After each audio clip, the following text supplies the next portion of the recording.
Hello friend, मैं लक्ष्य Kumar Elon के क्लास में आपका स्वागत है। आज की वीडियो में आपको अर्थव्यवस्था के चैप्टर नंबर 6 वैश्वीकरण के बहुत ही महत्वपूर्ण ऑब्जेक्टिव क्वेश्चन बताने जा रहे हैं, जो कि मैट्रिक परीक्षा में बार बार पूछे जाते हैं। तो दोस्तों, एक भी क्वेश्चन को स्किप नहीं करना है, वीडियो को शुरू से अंत तक देखना है।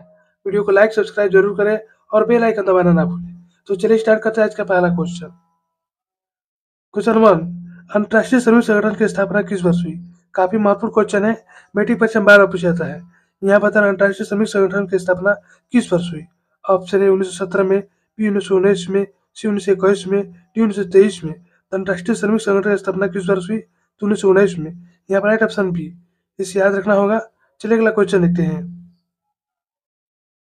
क्वेश्चन 2, नई आर्थिक नीति में किसे सम्मिलित नहीं किया गया है? ये भी काफी महत्वपूर्ण क्वेश्चन है। यहाँ बता नई आर्थिक नीति में किसे सम्मिलित नहीं किया गया है? ऑप्शन ए नियंत्रित अर्थव्यवस्था, बी उदारीकरण, सी वैश्वीकरण, डी इनमें से कोई नहीं। तो नई आर्थिक नीति में किसे सम्मिलित नहीं किया गया है? तो नियंत्रित अर्थव्यवस्था को। यहाँ पर राइट ऑप्शन ए, इसे याद रखना होगा। चलिए अगला क्वेश्चन देखते हैं। क्वेश्चन 3, वैश्वीकरण के दौर में उपभोक्ता को होना चाहिए। ये भी काफी महत्वपूर्ण क्वेश्चन है। यहाँ बताना वैश्वीकरण के दौर में उपभोक्ता को क्या होना चाहिए? ऑप्शन है जागरूक, बी धूर्त, सी बेवकूफ, डी मूर्ख। तो वैश्वीकरण के दौर में उपभोक्ता को क्या होना चाहिए? तो जागरूक होना चाहिए। यहाँ पर राइट ऑप्शन ए, इसे याद रखना होगा। चलिए अगला क्वेश्चन देखते हैं। क्वेश्चन 4, इनमें कौन बहुराष्ट्रीय कंपनी है? ये भी काफी महत्वपूर्ण क्वेश्चन है। यहाँ बताना आपको इनमें कौन बहुराष्ट्रीय कंपनी है? ऑप्शन है फोर्ड मोटर्स, बी सैमसंग, सी कोका कोला, डी इनमें से सभी। इनमें से कौन बहुराष्ट्रीय कंपनी है? तो कोका कोला है। यहाँ पर राइट ऑप्शन सी, इसे भी याद रखना होगा। चलिए अगला क्वेश्चन देखते हैं। क्वेश्चन 5, बहुराष्ट्रीय कंपनी काफी हद तक अपने लागत मूल्य में क्या लाती है? ये भी काफी महत्वपूर्ण क्वेश्चन है। यहाँ बताना बहुराष्ट्रीय कंपनी काफी हद तक अपने लागत मूल्य में क्या लाती है? ऑप्शन है कमी, बी साधारण वृद्धि, सी वृद्धि, डी भारी वृद्धि। तो बहुराष्ट्रीय कंपनी काफी हद तक अपने लागत मूल्य में क्या लाती है? तो कमी लाती है। यहाँ पर राइट ऑप्शन ए, इसे याद रखना होगा। चलिए अगला क्वेश्चन देखते हैं। क्वेश्चन 6, भारत सरकार ने निजीकरण नीति कब अपनाई? ये भी वीवीआई क्वेश्चन है, मैट्रिक परीक्षा में बार पूछा जाता है। यहाँ बता भारत सरकार ने निजीकरण नीति कब अपनाई? ऑप्शन 1991 में, बी 1990 में, सी 1992 में, डी 2001 में।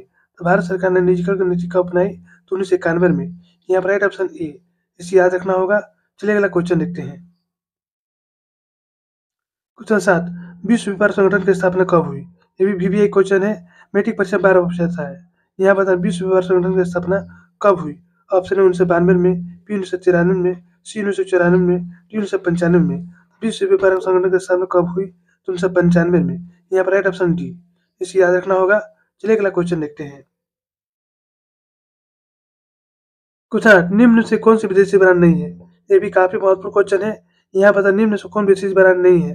ऑप्शन है हुंडई, बी टाटा, सी टोयोटा, डी फोर्ड। तो निम्न से कौन विदेशी ब्रांड नहीं है? तो टाटा जो है वह विदेशी ब्रांड नहीं है। यहाँ पर राइट ऑप्शन बी, इसे याद रखना होगा। चलिए अगला क्वेश्चन देखते हैं। क्वेश्चन 9, वैश्वीकरण से किसकी जीवन स्तर में सुधार हुआ है? ये भी काफी महत्वपूर्ण क्वेश्चन है। यहाँ बताना वैश्वीकरण से किसकी जीवन स्तर में सुधार हुआ है? ऑप्शन है संपन्न वर्ग के लोगों का, बी अकुशल श्रमिकों का, सी सभी लोगों का, डी इनमें से किसी में नहीं। तो वैश्वीकरण से किसकी जीवन स्तर में सुधार हुआ है? संपन्न वर्ग के लोगों का, अकुशल श्रमिकों का, ये दोनों का। इसलिए राइट ऑप्शन सी, इसे याद रखना होगा। चलिए अगला क्वेश्चन देखते हैं। क्वेश्चन 10, सरकार की नवीन आर्थिक नीति का अंग क्या है? ये भी काफी महत्वपूर्ण क्वेश्चन है। यहाँ बता रहा हूँ सरकार के नवीन आर्थिक नीति का अंग कौन से हैं?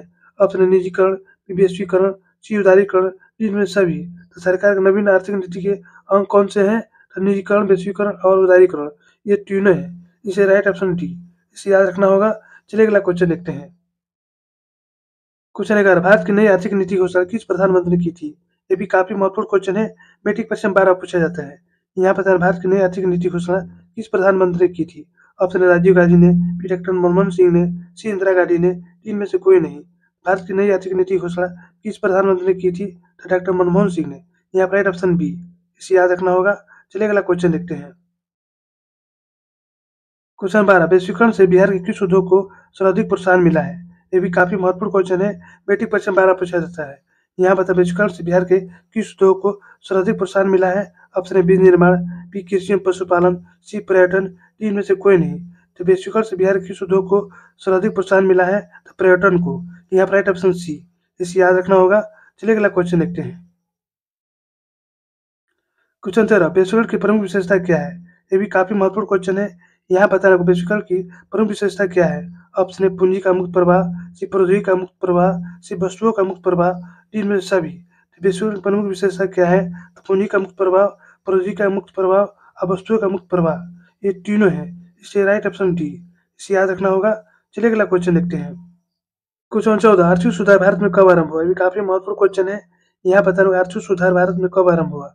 ऑप्शन 1990 में, बी 1991 में, सी 1992 में, डी 1993 में। तो आर्थिक सुधार भारत में कब आरंभ हुआ? तो 1991 में। यहाँ पर राइट ऑप्शन बी, इसे याद रखना होगा। चलिए अगला क्वेश्चन देखते हैं। क्वेश्चन 15 डब्ल्यूटीओ का विस्तारित रूप क्या है? ये भी काफी महत्वपूर्ण क्वेश्चन है। यहाँ बता डब्ल्यूटीओ का विस्तारित रूप क्या है? Option A women trade organisation, C week trade organisation, C world tower organisation, D world trade organisation. तो डब्ल्यूटीओ का विस्तारित रूप क्या है? तो वर्ल्ड ट्रेड ऑर्गेनाइजेशन।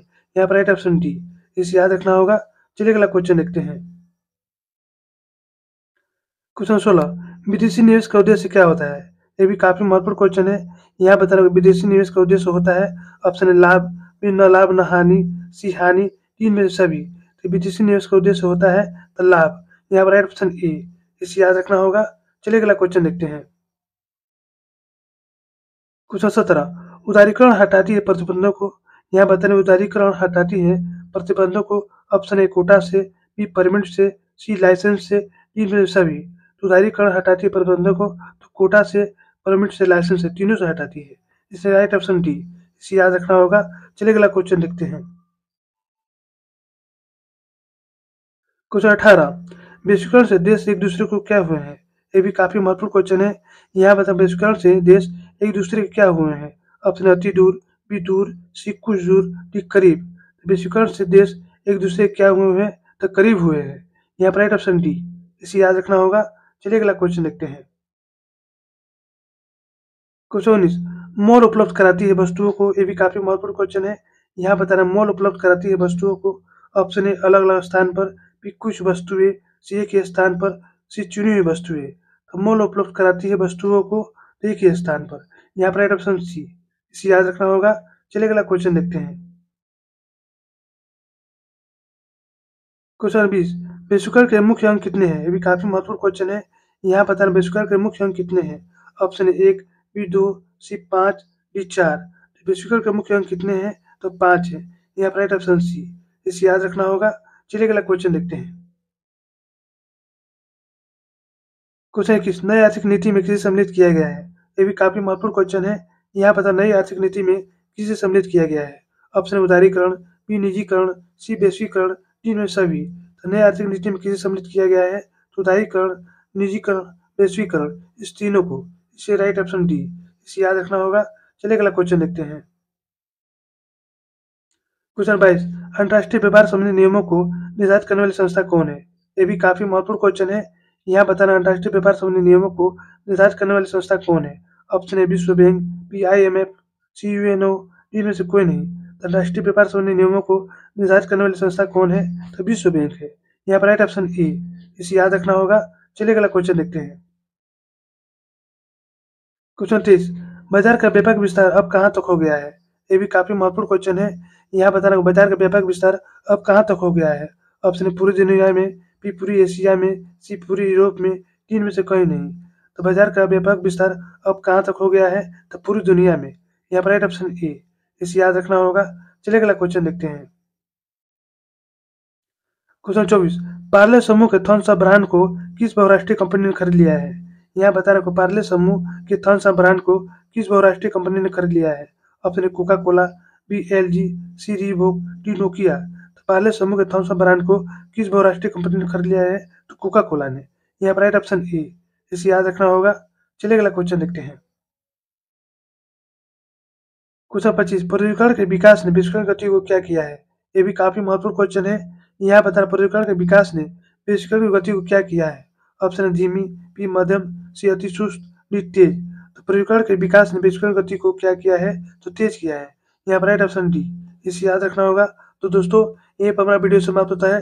यदि हमारी वीडियो आपको अच्छी लगी तो इसे लाइक सब्सक्राइब जरूर करें और बेल आइकन जरूर जरूर दबाएं, जिससे नए वीडियो को नोटिफिकेशन आपको मिलता रहे।